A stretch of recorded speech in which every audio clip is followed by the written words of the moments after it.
as someone na mahilig umorder online and as a tamad person, ay gusto lang ako i-chika. Ito yung lagi kong ginagamit na setting spray. This is the Dazzle Me Get a Grip Matte Fix Setting Spray. Since oily yung skin ko, as you can see, wala akong kahit anong anything on my face except moisturizer.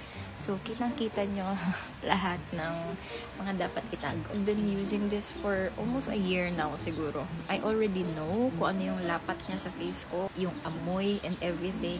Alam ko na. I came across something on Lazada. Ito yung mga promo chuchu nila. And then may 1 peso something. Hindi ko na matandaan kung ano yung promo na yun. It was around 76 pesos. Tapos dalawa na. Syempre, kailangan akong kunin. Wala lang akong babayaran. So when I came across that 76 pesos and then malilesen pa into 0, as in wala akong babayaran, mapapadala yung product sa akin, I grabbed it na. Pagkadating,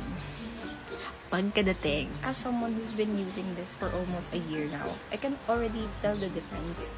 Mas malaki yung bottle nung nabili ko sa Watson's mismo. Ito yung dumating from Lazada. The print here is much larger than the print here. Ay, mag-focus na eh. Yan. And then ito. So as you can see, hindi sila parehas. Iniisip ko na lang na baka sa packaging lang.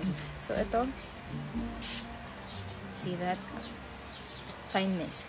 And then yung amoy, it's not really overpowering, which I like. Sensitive din ako sa smell. I really don't like overpowering smells.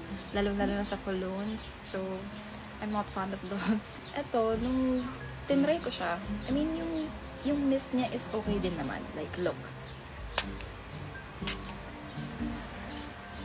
Same lang. Pero alam mo yung amoy? Ano bang tamang term? After smell? Kasi di ba may aftertaste? So, after smell, yung amoy niya after, dude. Alam mo yung amoy ng lupa pag nabasa?